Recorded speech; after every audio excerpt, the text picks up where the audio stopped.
Okay. All right. So this week, if I mentioned on my Twitter a few days ago and today that I will be reviewing the 1978 classic Grease, which for those of you who don't know, it actually started off as a Broadway musical in the early 70s, and it starred I can't remember what role Barry Bostwick played. I think Bostwick played Danny or one of the greasers in there, but fast forward about 5 years later, and then they make the musical adaptation of the movie, starring John Travolta and Olivia Newton-John as the two main lovers, Sandy Olson and Danny Zuko.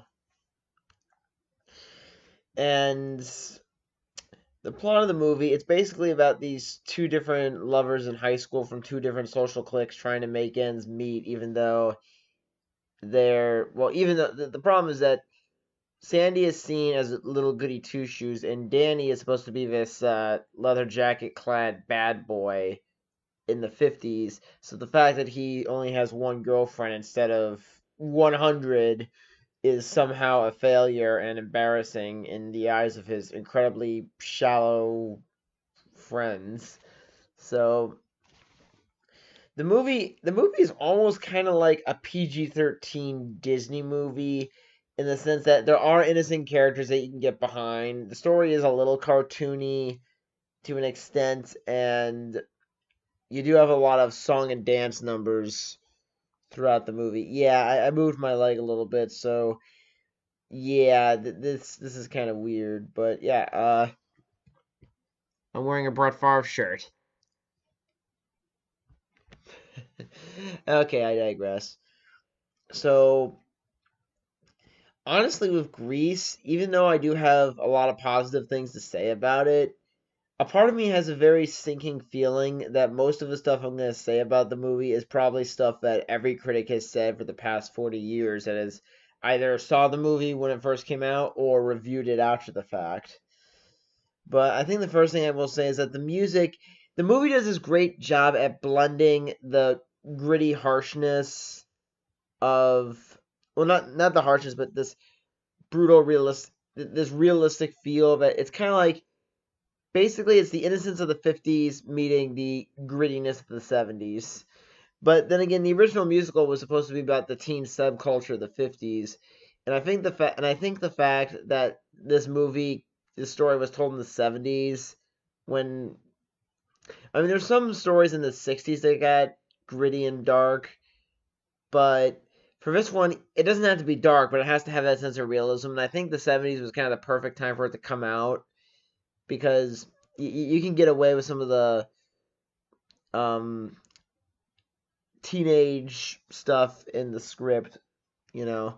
Because when I think of 60s musicals, I usually tend to think of movies that are a little over the top, happy, nothing bad could ever happen, and the bad stuff that does happen isn't that extreme. And with Grease, there's nothing super bad that happens. It's just that parts of it can get a little vulgar in a few scenes, but I think that's what makes it work is that it kind of captures some of the crude aspects of being a teenager and the immaturity that some people have at that age about things like sex, drugs, that sort of thing. Most of it's sexual. You do see a little drinking and a little smoking in there, but that I'm getting off track. But I think the 70s, at least this movie, kind of got a good idea of what it was like to be a teenager, and they do kind of address the idea that the whole idea of appealing to a social group that you're a part of is wrong if there's something you feel strongly about that goes outside what you're used to. And the one thing I give the movie a lot of credit for is that even after Danny meets Sandy again, and he kind of acts a little bit like a jerk, um, he does attempt to change himself in order for Sandy to allow him to, try and make amends. And at the end, Sandy also changes herself to be with Danny. Although I think the change Danny's going through, I think Danny is the one that should be doing the changing, to be honest, because Sandy was kind of the cute, innocent '50s girl, and Danny was kind of the bad boy.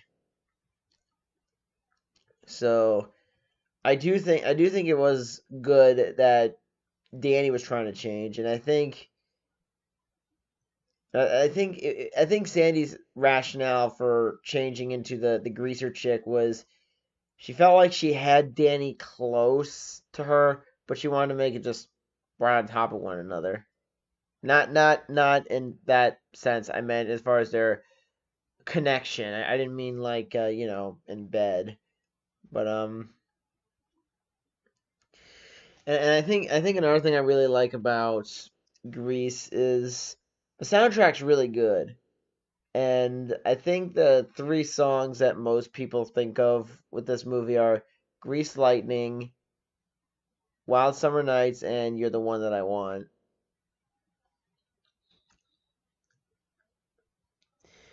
And I mean, I think the one thing I will say, and it's kind of a nitpick, is that the ending of Grease. I'll get to that after I said the music. The music, it does capture the styles of '50s music and the people that they cast to sing. John Travolta is a good singer. He was a singer before this, and Olivia Newton-John was a pop star before playing Sandy. I mean, she was just kind of starting her career then, so she wasn't a huge name yet. Then again, she was a huge name after this movie. Um, but yeah, I feel like the music in this, most of the songs, even the ones that are meant to be slow paced and mellow, they still have an energy to it. And the great thing about that is sometimes when you listen to a slow song, it can be a little too sad or a little too depressing. But the songs here just have a little bit of a kick and a little bit of a sense of energy that kind of gets you invested in what the character is feeling or going through at that specific point. And I also kind of like how the beginning starts off with this really weird.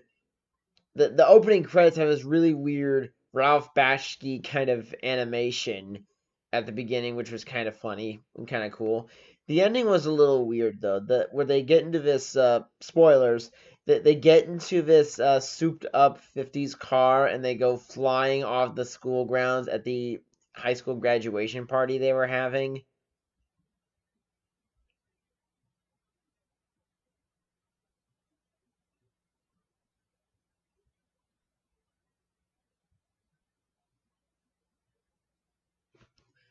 Okay.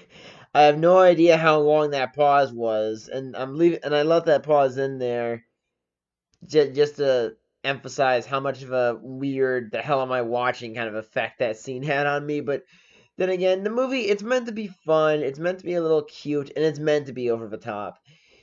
I mean, it is about accepting people the way they are, not for something that you think they should be, which is kind of a common theme in a lot of stories, but the ending, it's a little weird, it's a little much, it's a little sappy, but I think that's what makes the movie work.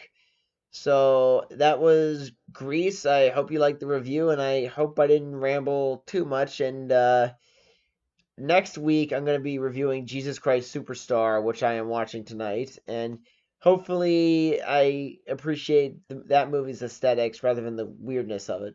See ya.